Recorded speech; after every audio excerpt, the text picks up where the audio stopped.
incentivo e incentivo lo que hace el economía clásico es conocer los postulados clásicos y entender que lo que busca es tratar de mirar cómo las sociedades crecen o los países crecen en el largo plazo. Y era neoclásico porque toma los postulados neoclásicos, pero los postulados clásicos, postulados que lo dan Smith, Sí, me Marx, pidió Ricardo. Alejandro Uno, grabarla. que son postulados, esas sí son. Tal vez. Es que no se sostiene. No queda bien recostado. Además, dañaron un cabezón y entonces no. Ah, la chévere. Pensé que eran las por madera. Con esto le pido otra monitorea para que lo diga. Pero no me pongo. La vuelta así, entonces eran los postulados clásicos, ¿no?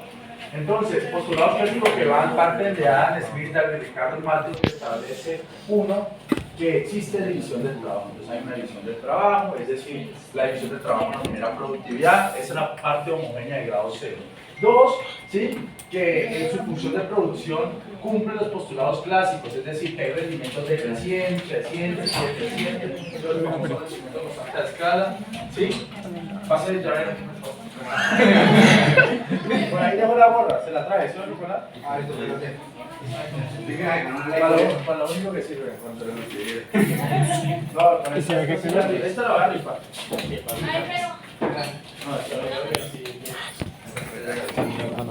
Entonces son los postulados clásicos. Entonces vimos que parte de 1958 y les coloqué en la historia de crecimiento económico que parte de su desarrollo matemático del famoso modelo Solow-Schwarz del 54, que ¿qué es lo que busca el modelo de Solow? Para que volvamos otra vez que el crecimiento está en función de los factores productivos, que es la acumulación de ¿qué? De capital. Y es obvio porque era la acumulación de capital en ese momento, porque los clásicos, ¿se acuerdan que veníamos de la revolución industrial? La riqueza se daba por la acumulación de capital, por las empresas, las firmas, la fábrica, ¿sí? La silla, la industria, todo eso. ¿Está claro hasta ahí? En incentivos. Entonces empezamos a estudiar el modelo de Solow, y como todo modelo, ¿sí? Voy por acá, se parte de unos supuestos, ¿no? Entonces el supuesto general es el que les digo, o sea, cuando ustedes estén haciendo o estén estudiando, cuando ustedes estén, no sé, ahorita hacemos un ejercicio, ¿vale? Eso es lo que les voy a hacer para que platicar, lo que vamos haciendo resumen para que nos entendamos. Entonces, el presupuesto principal del modelo solo es la acumulación de capital. Ese es el supuesto general. O sea, todos los incentivos están basados para la economía química en un modelo que iba a acumular capital. Eso es lo que nos interesa. Ahora, que cómo acumulamos capital, eso nos generan los supuestos, ¿no? Entonces, ¿cuáles son los supuestos de la acumulación? Lo primero es que, listo, acumulamos capital. Entonces, el capital, la idea es acumular capital. Entonces, ¿cómo, dónde o cómo vamos a acumular capital? Pues vamos a acumular capital con respecto a qué? Al tiempo, ¿no? Entonces la idea es que una economía crece sí solo si su capital crece a medida que pasa ¿qué? El tiempo. El tiempo. Ese es el sentido del modelo Solow, para que entienda la esencia. Bueno, no depende de las ecuaciones por la ecuación, igual la vamos a ver. Es la esencia, es decir, la acumulación de capital en el tiempo. Entonces cuando estamos viendo esto, la acumulación de capital en el tiempo, hay que generar unos supuestos. Entonces vamos a generar los supuestos desde el punto de vista del modelo. Entonces el modelo, como decía, todo modelo teórico o económico, siempre parte bajo un equilibrio general. Entonces vamos a tener consumidores, empresas o firmas. Base, o sea, digamos, surgen eso. Entonces vamos a ver primero los supuestos de las firmas. Entonces las firmas tienen que ver con consumo, no. ¿Qué tienen que ver las firmas? Con producción, con oferta. Entonces vamos a generar los primeros supuestos desde el punto de las firmas, desde el punto de vista de la firma, es decir, desde la oferta. Entonces, desde la oferta, desde las firmas, el primer supuesto del modelo de Solow-Schwarz es la función de ¿qué? De producción. Que la función de producción que está en factor de los factores, pero para la redundancia que está en función de los factores productivos, es que, fíjense que eso es lo que me interesa, o sea, yo les puedo dar las ecuaciones que quieran y les hago las ecuaciones que quieran, sino que entiendan. ¿Cuál es el primer supuesto? Si un modelo neoclásico, la función de producción tiene que ser ¿qué? Neoclásica, ese es el sentido. Entonces la función de producción es ¿qué? Neoclásica.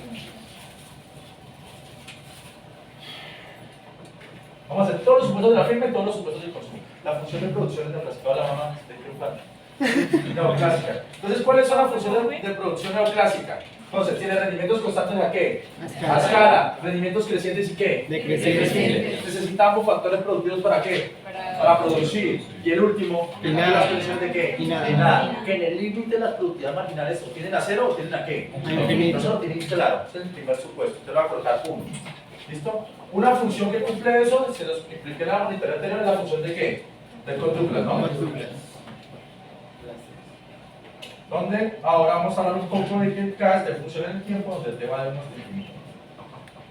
Luego hacemos unos ejercicios de tiempo discreto, porque estoy hablando con Orjuela que el crecimiento del trabajo en tiempo discreto que es mucho más fácil para los modelos de optimización. ¿Sí? Entonces acá, ese es el primer supuesto, una función de empresa. Segundo supuesto de las firmas.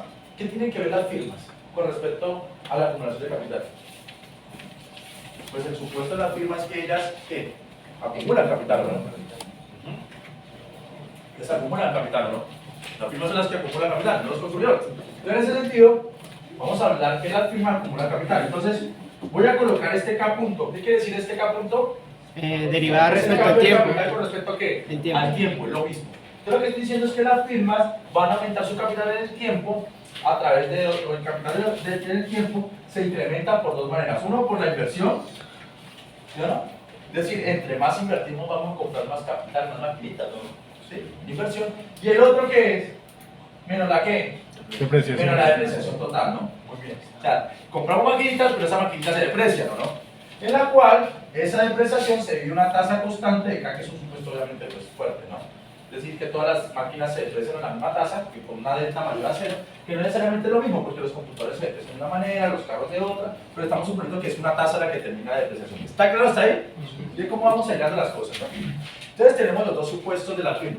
Ahora, obviamente, esta firma le produce, ¿y a quién le vende? A los consumidores, ¿o no? ¿Yo no? Pues vos, yo te produzco, yo te consumo.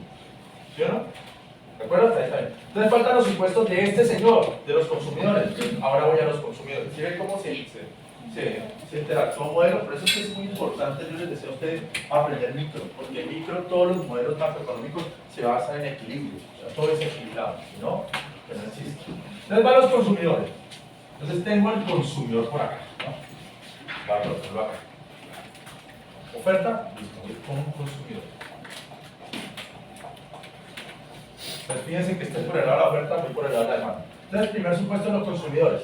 Entonces, por ahí les expliqué que los consumidores, para la redundancia, su ingreso lo destina a consumir a qué? Y a ahorrar. ¿O no? Sí. Que eso, a consumir a ahorrar. Parte del ingreso lo destina a consumir, el resto lo destina a ahorrar. Eso está claro. ¿Y qué sucede? ¿Sí? Si nosotros queremos mirar la participación que tiene el ingreso en el consumo, pues nosotros estamos sacando ¿qué? La participación tiene consumo en el ingreso. ¿Qué estamos sacando? La derivada no es. Bueno, técnicamente es un cambio. Bueno, lo voy a colocar como derivada para que Tasa de cambio. no. ¿Cuánto cambia mi consumo cuando cambia el ingreso? ¿Cómo se llama eso? Sí, con una variación. La proporción marginal a qué? Al consumir, ¿o no? ¿Cuánto me incremento mi ingreso destino a consumir? Si mi proporción marginal a consumir es 0.6, quiere decir que por cada peso que yo gano, ¿sí? La sexta parte la destino al consumo, ¿no?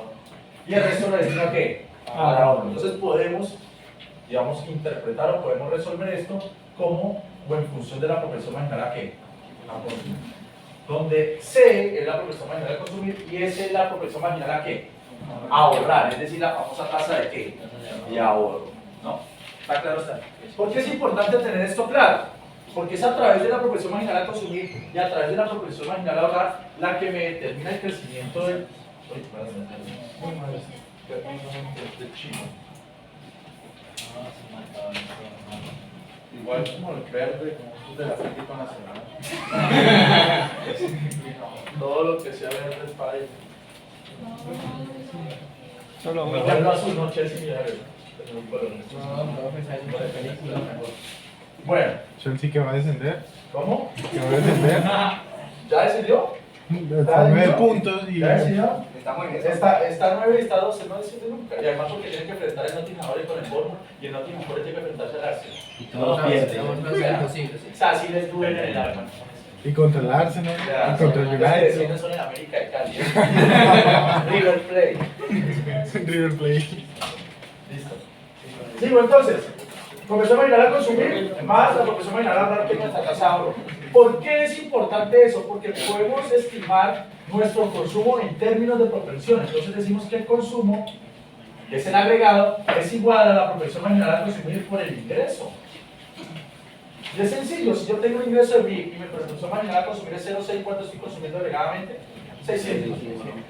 Todo eso para determinar mi consumo agregado en función de mi propensión marginal a consumir. Y ustedes van a decir, no, profe, breve, listo. ¿Por qué es la propensión marginal a consumir? No, porque lo que hace esta transformación es tratar, y lo que hace solo, de llevar al consumo no en términos de propensión marginal a consumir, sino llevarlo en términos de propensión marginal a ¿qué? A ahorrar. Es decir, en función de la tasa de ahorro. ¿Sí lo ven acá? En función de la tasa de ahorro. Bueno. Entonces todo esto es el supuesto que el consumo es igual a 1 menos la tasa de ahorro por I sub T, donde 1 menos la tasa de ahorro fue la proporción marginal a ¿qué? A consumir. En otras palabras, podemos explicar el consumo como el inverso del ahorro. Entre más ahorremos, menos que consumimos. ¿Está claro hasta ahí? Ese es eso. Todo claro hasta ahí. ¿Qué otro supuesto nos falta? Antes de llegar, digamos, allá. Entonces tenemos 1, 2, 3. ¿Qué otro supuesto nos falta? ¿Qué otro supuesto nos falta? Para que vamos entendiendo. Tenemos el de la producción, 2. El del capital, el del consumo. ¿Qué más nos falta? En el equilibrio. Fíjense que el equilibrio tenía las firmas y los consumidores, ¿o no? La inversión. No, vamos, no es tanto para allá, ahorita lo metemos para allá. Tengo la firma y consumidores. ¿Metí estado? No. No, metí sobre sector externo. No. No, entonces, ¿qué estamos diciendo? Que la economía es que cerrada. Muy bien, perfecto. Voy a colocar el número para que quede más fácil, ¿no? Cuarto, una economía cerrada, ¿no? Y que sea una economía cerrada quiere decir que nuestra producción solamente está en función del consumo y de la inversión desde el punto de vista de la demanda, ¿o no? ¿Sí o no? Consumo e inversión, ¿o no? Economía cerrada. Consumo e inversión. ¿Listo? Entonces fíjense que damos 4 supuestos agregados de lo que busca solo en el equilibrio para que la gente o la firma acumule capital. Todo tiene relación. Si la firma acumula capital, se genera por algo y ese algo afecta a los consumidores. Entonces, eso es lo que está haciendo el modelo. ¿Está claro ahí? ¿Se entiende la dinámica? ¿Sí? 1, 2, 3, 4. ¿Ahora qué nos falta? ¿Sí? ¿Ahora qué nos falta? Nos falta, bueno, listo. Si acumula capital, está una chimba. Para eso necesitamos producir, para eso lo vamos a renovar de esta manera, ¿sí? Y obviamente lo que yo produce se consume y estamos en una economía cerrada, no le vendemos a nadie, nadie nos vende. Ahora lo que nos falta es que ese capital lo opera alguien, ¿no? ¿Y quién lo opera? Los trabajadores. Los trabajadores. Entonces me falta el supuesto del trabajo, ¿no? Pues lo voy a hacer acá. Supuesto del trabajo. Entonces voy a colocar acá 5. Para que entiendan el sentido. O sea, si no, ustedes aprenden la parte de memoria. Entonces 5. Entonces, bueno, los trabajadores. 5. ¿Sí? ¿Y qué nos dice el 5? Es el crecimiento del trabajo. Dice que el trabajo, los trabajadores, crecen a una tasa que constante. Fíjense que este punto es el crecimiento del trabajo en el qué? Tiempo. En el tiempo, ¿no? ¿Sí? Y crecen a una tasa constante. Y ahí, en ese supuesto, hay otro metido, indirectamente. Y es que hay un pleno que, empleo, ¿no? Que todos los trabajadores que nacen se ocupan, ¿no? Porque fíjense que estoy diciendo sobre N, la total de la población, no sobre N, ¿no? Estoy diciendo que toda N es igual a N, ¿no? Que toda la gente que nace trabaja. Entonces ya tenemos los supuestos de la oferta de producción, los supuestos como crece el capital, el supuesto del consumo, el de economía cerrada y el del trabajo. ¿Está claro hasta ahí? Profe, ¿me puedes explicar el 5, por favor? ¿El 5? ¿Este? Esta es la tasa de crecimiento de la población. Se supone que si el capital se acumula, alguien tiene que gobernarlo, ¿no? ¿Sí? O sea, si crecen las máquinas, tiene que haber un nuevo trabajador que digamos, que opere esas máquinas. Entonces tenemos que generar un supuesto sobre el crecimiento de los trabajadores. Y para solo, todos los trabajadores están ocupados. Son empleados, es decir, el trabajador que nace se va a ocupar o se ocupa. ¿Sí? Entonces lo que dice solo es que la tasa de crecimiento de la población no es tanto que sea constante, es exógena. Es decir, lo determina un parámetro mayor a 0, que es este nu, pero que, como al ser exógena, el mercado o el agente no se puede intervenir, no se puede controlar, lo cual no es cierto, ¿no? Nosotros podemos controlar la tasa de natalidad a través de diferentes políticas. Pero digamos que lo que dice solo es que solamente me interesa cómo acumula capital, ¿sí? Y sabemos que la acumulación de capital va a estar en función del crecimiento también de los trabajadores, ¿no? Porque si yo quiero reproducir y crear más máquinas, tienen que haber operarios que la operen, ¿no? Que hagan las ventas. Entonces necesito generar supuestos también sobre el trabajo, ¿está claro? Está ahí. ¿Y por qué lo coloca sobre L? Porque si técnicamente la población pues sería N, ¿no? Pero le estoy diciendo que es la misma N es L, es decir, que toda la población está ¿qué? Empleada, ¿no? Que cada trabajador que nace se va a ocupar, es decir, no hay desempleo ¿qué? Cuando yo digo yo quiero trabajar y encuentro trabajo, y cuando digo no quiero trabajar pero no encuentro, muy bien, estructural y friccional. Acuérdense que el desempleo estructural es aquel desempleo en el cual yo quiero trabajar, pero no encuentro, el mercado no me da trabajo. Pero cuando yo puedo trabajar, pero yo no quiero, es friccional, porque yo no quise. ¿Claro está ahí? Pues simplemente, perdón. Entonces tenemos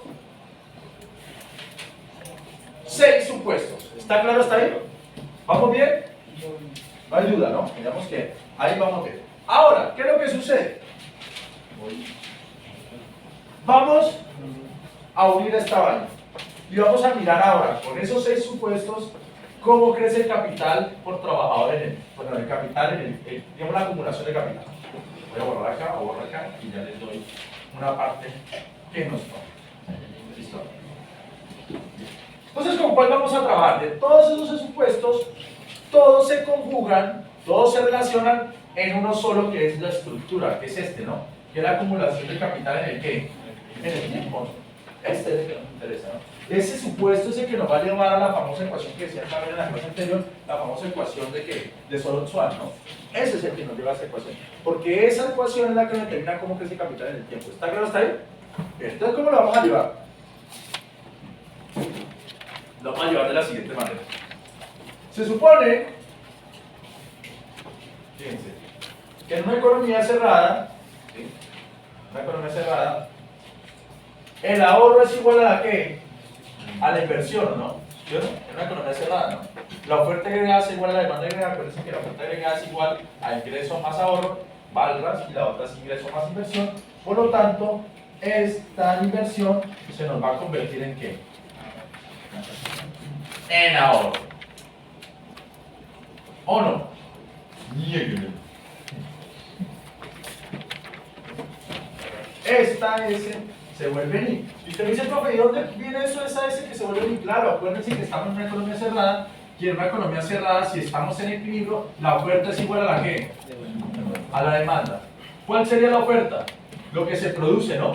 Entonces, ¿qué hace el empresario bajo su restricción? Él produce, pero también ahorra, ¿o no? ¿Cierto? Y la demanda agregada, que es igual a una economía cerrada. ¿Sí? Perdón, aquí está. Perdón, ¿qué consume? Perdón. El consume y ahorra. Y en la demanda agregada tenemos el consumo más la inversión. Se van, y me queda que el ahorro es igual a la inversión en una economía cerrada. Si no fuera cerrada, aquí tengo otras cositas, ¿o no? Tengo gasto, ¿qué más? ¿Qué más tengo gasto? Exportaciones menos importaciones, ¿no? Entonces, en una economía cerrada autárquica, el empresario consume, ¿sí? El empresario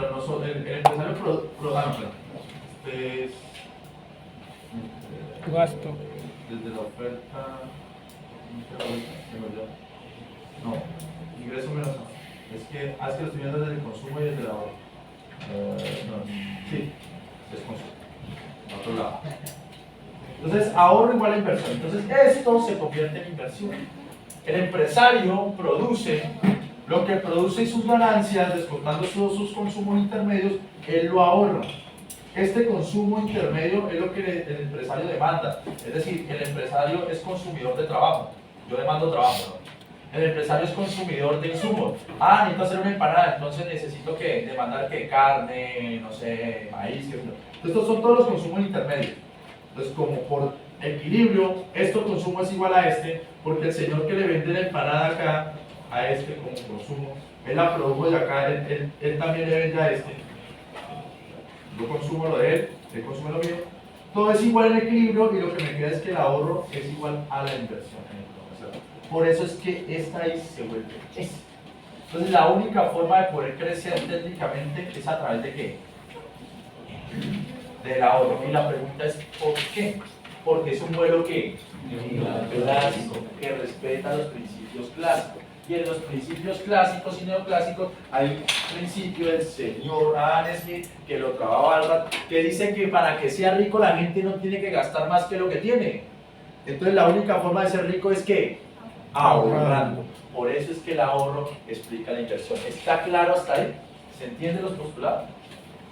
¿Sí? El resumen que estoy haciendo.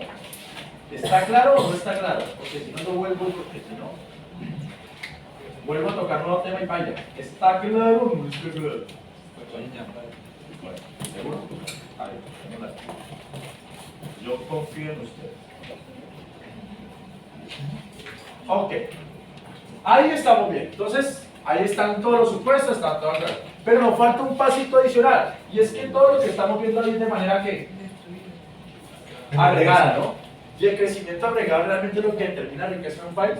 ¿Que determina el crecimiento de un país? No. Porque si eso fuera así, el más rico es India, ¿no? ¿India es más rico que Suiza? Entonces, ¿qué tenemos que hacer? Pero de manera que per cápita. Entonces, hay que ver esta vaina de manera per cápita. Si veo de manera per cápita, voy a borrar esto. Es que ahora nuestras variables que van a determinar cómo crece una economía en el largo plazo es de manera per cápita. Entonces ya vamos a hablar de tres cosas. Per cápita. Vamos a hablar de producción por trabajador.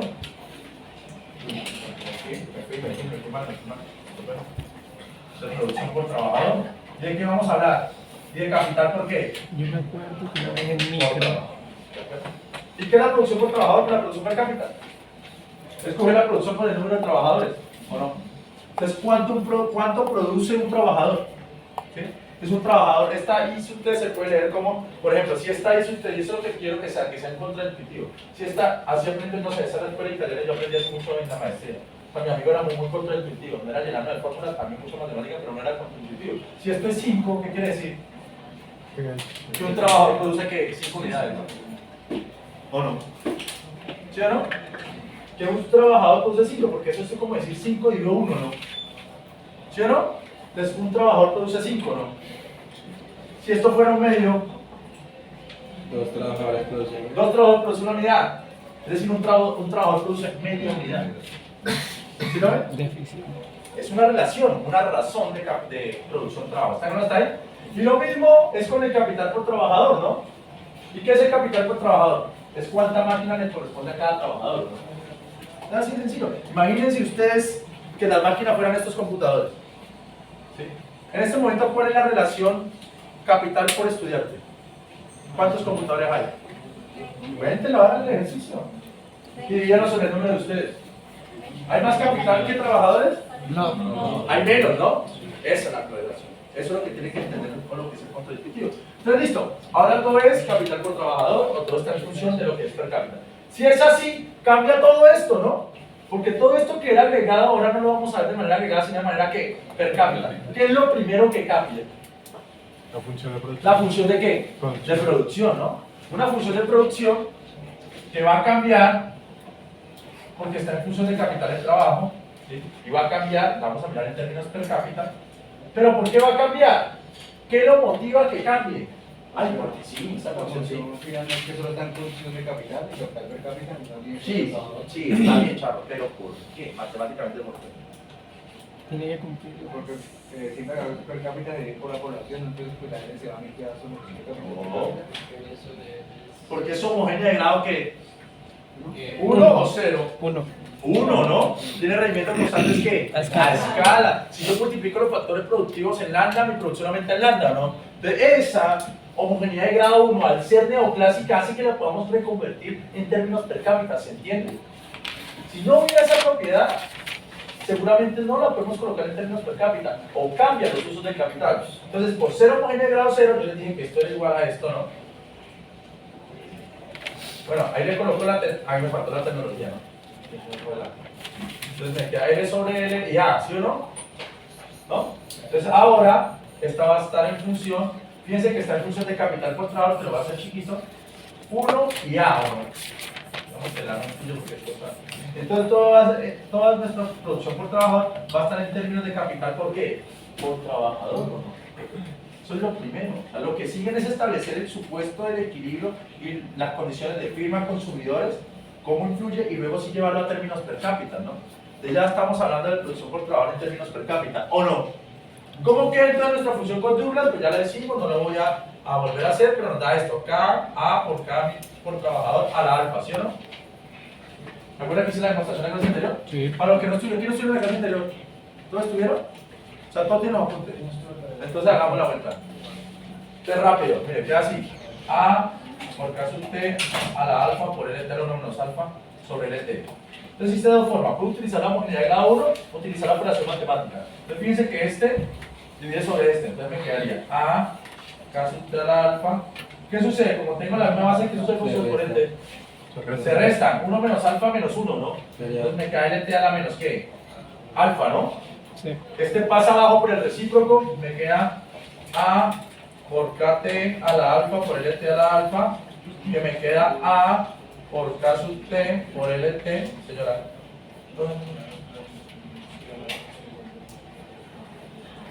Acá.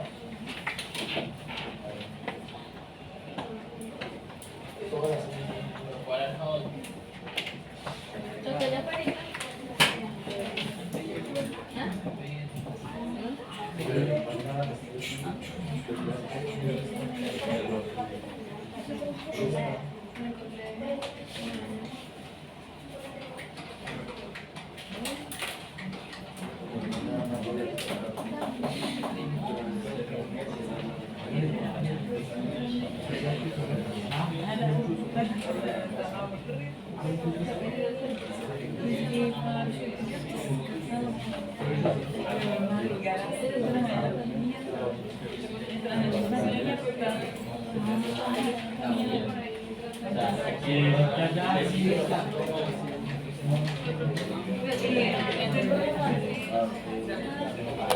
How many books?